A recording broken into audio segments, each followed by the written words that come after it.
Hi everyone, I'm Ben with Los Padres Forest Watch, and today we're going to be doing some wildfire myth busting.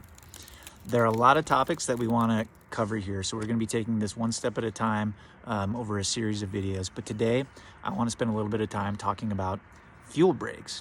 So fuel breaks are really important because right now the Forest Service is proposing to construct 186,000 acres of new fuel breaks in the Los Padres National Forest. So just to put that in perspective, that's 2/3 the size of the Thomas Fire itself, of new fuel breaks carved out of pristine, remote, roadless areas, proposed wilderness areas, areas with rare, sensitive, endangered species habitat, and areas of cultural significance to indigenous populations. And we think that that's a really bad idea, but I want to explain why. So first of all, what is a fuel break? Most people think that fuel breaks are these things that firefighters build that stops fire right in its tracks because when the fire runs up to it, it runs out of fuel.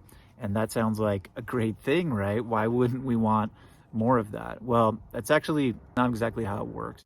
Fuel breaks are massive vegetation removal projects that use machines called masticators to strip enormous swaths of wildlife habitat from the national forest. Fuel breaks don't do anything by themselves to stop fires because they become revegetated with highly flammable invasive grasses. So fires just burn right through them. So what you're probably thinking about is actually called a fire break. And fire breaks are when firefighters are actively deployed to a fuel break and then they dig a line down to bare soil, which can help stop or contain slow moving fires. The big problem is that the vast majority of our catastrophic fires are wind driven. And when it's really windy, it's usually not safe to deploy firefighters on fuel breaks, so they're not even used. And maybe even more to the point, when it's really windy, or in other words, when it matters the most, wind-driven embers, they jump right over fuel breaks. And we've seen this over and over again in major fires that have impacted our local communities.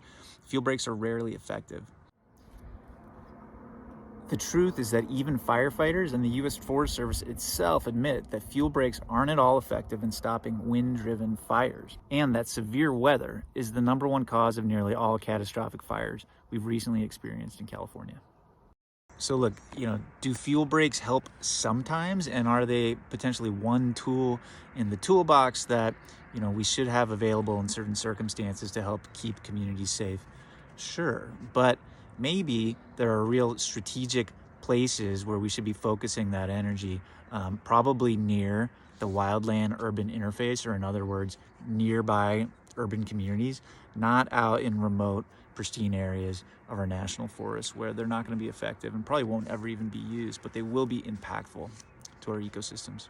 And all they will really most likely end up being are highways for highly flammable, exotic, invasive grasses to further infiltrate into pristine areas of the forest where they actually increase the risk of forest fires igniting. We believe this is a terrible idea that hurts our forests, and it isn't going to protect communities the way that we think it's going to.